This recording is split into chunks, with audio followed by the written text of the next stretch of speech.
EVM machine manipulate করে BJP party vote চুরি করছে, এমনই গুরুতর অভিযোগ তুললেন মুখ্যমন্ত্রী মমতা বন্দ্যোপাধ্যায়।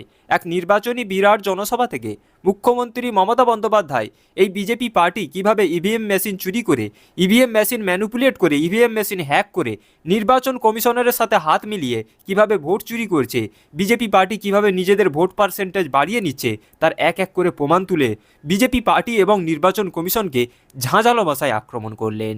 তো প্রিয় দর্শক, মুখ্যমন্ত্রী মমতা বন্দ্যোপাধ্যায় এই বিজেপি পার্টির ভোট চুরি এবং নির্বাচন কমিশন কিভাবে বিজেপি সাহায্য করে ভোট লুট করছে তার কি কি প্রমাণ তুলে ধরলেন, এই ভিডিওটি ধৈর্য ধরে শেষ পর্যন্ত দেখলেই প্রমাণ পেয়ে যাবেন।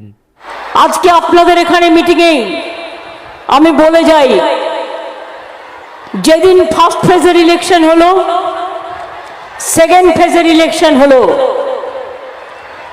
আমরা প্রত্যেকেই ইলেকশন কমিশনের সূত্র ধরে সব সংবাদ মাধ্যমে লিখেছে কোথায় কত পার্সেন্টেজ ভোট হয়েছে, এবং ইলেকশন দপ্তরও সেটা জানিয়েছে, এবং কোথায় কোথায় ভোটের ড্রপ আউট হয়েছে। আমি গত রাত্রিরে 9:30-এর সময় হঠাৎ শুনতে পেলাম 5.75% ভোট, যেখানে যেখানে বিজেপির কম ভোট পোল হয়েছিল সেই সব জায়গায় হঠাৎ করে ভোটটা বাড়িয়ে দিয়েছে ইলেকশন কমিশন, একটা নোটিশ জারি করেছে।